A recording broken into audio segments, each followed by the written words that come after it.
WXII 12 News at 6 starts right now. His last words was, I love you, Mom. Literally, I just feel like the whole half of my heart is gone. A mother's heartbreak. She spent the last year grieving the death of her boy. Now she wants to see something change. How she hopes sharing her pain will stop the violence. North Carolina set up to play a big role in the 2020 election. The message Elizabeth Warren is bringing to Triad voters and why some Democrats are worried she won't be able to beat President Trump. And an Olympian who grew up in the Triad is hoping to make a big splash at home when Kathleen Baker will race with some of the nation's best. If you haven't already, you may want to pull out that winter coat. It is about to get downright cold here in the Piedmont Triad. Might want to grab your umbrella as well. Lainey, a lot of us are going to see some nasty weather over the next couple of days. How cold are we talking? Oh, well, rain gear first and then winter gear. Yeah, we're talking about winter coat weather, temperatures that are more comparable to January highs, and they are right behind this front, and the front is bringing rain into the area right now. Not a lot of rain, but maybe just enough rain for you to need an umbrella or a rain jacket if you're going to be out this evening. You've got light rain from Winston-Salem to just east of Greensboro toward Burlington. Also light rain farther to the north from Yanceyville back to Reedsville and Martinsville. Following the state line back toward Mount Airy and Galax, some showers. Pilot Mountain and Dobson. Our temperatures this afternoon are pretty comfortable and definitely more comfortable than they will be tomorrow. We've got 50s and 60s, but very cold airs on the other side of that front and a very strong wind, which will take our wind chill values down into the teens and 20s by tomorrow morning. The temperatures will be freezing in many communities in the morning. 26 in the mountains, 32 in the foothills, 36 in the Piedmont Triad, and that cold air is going to continue into the weekend. Following some breaking Commitment 2020 news, billionaire Michael Bloomberg might be running for president after all. Yeah, earlier this year, the former mayor of New York City said he would not run for the Democratic nomination, but an advisor says Bloomberg has not made a final decision on whether to run. He is expected to file and get on the ballot in Alabama's presidential primary.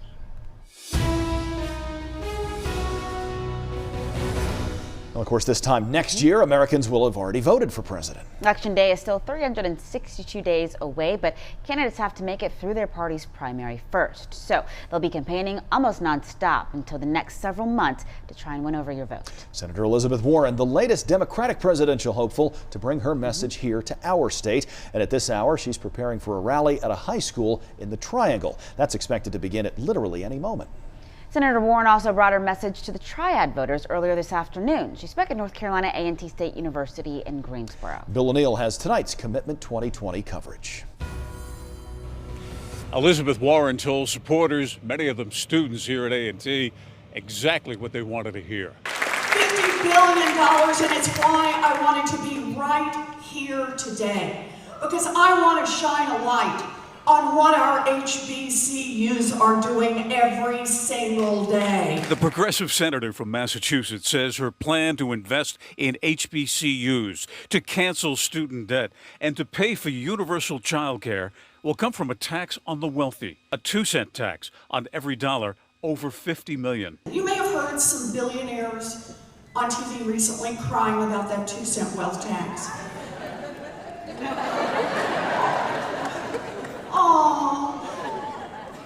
But we asked the top 0.1% to pitch in 2 cents on their fortunes.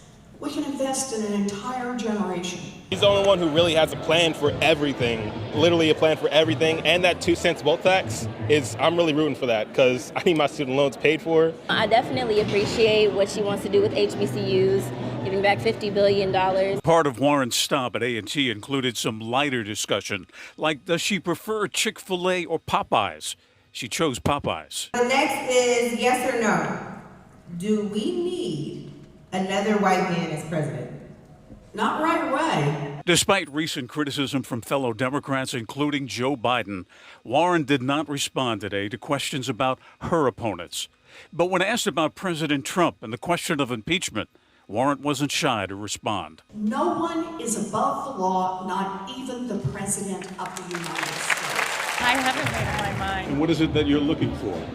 Somebody that can do something better for the country than now and can beat Trump.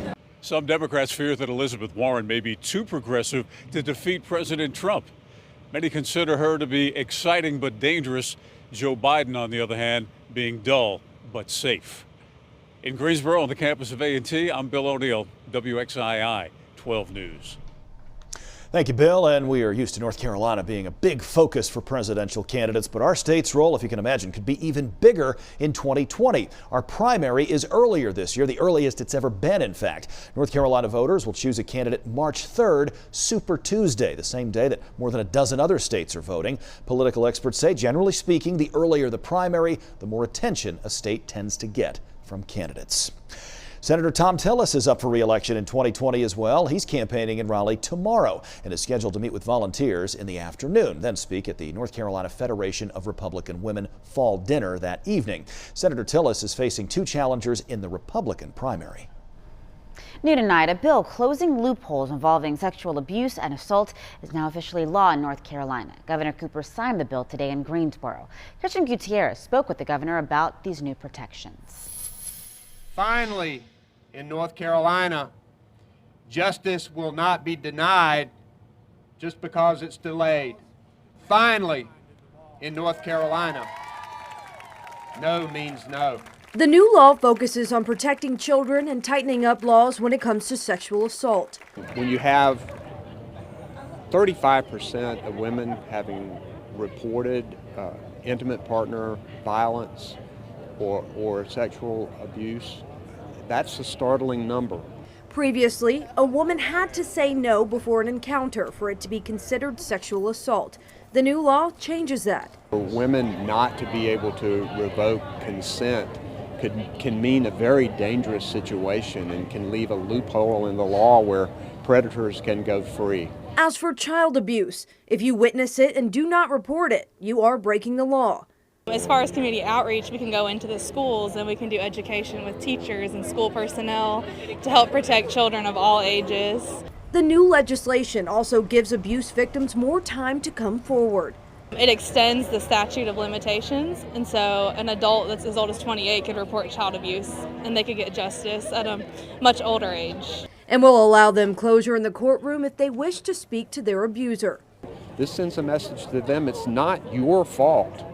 You are a survivor and you have a right to be able to express this and to have justice done for you. Governor Cooper says while this is a great start, there's still a lot more work to be done to protect the children and victims of sexual assault. In Greensboro, Kirsten Gutierrez, WXI 12 News.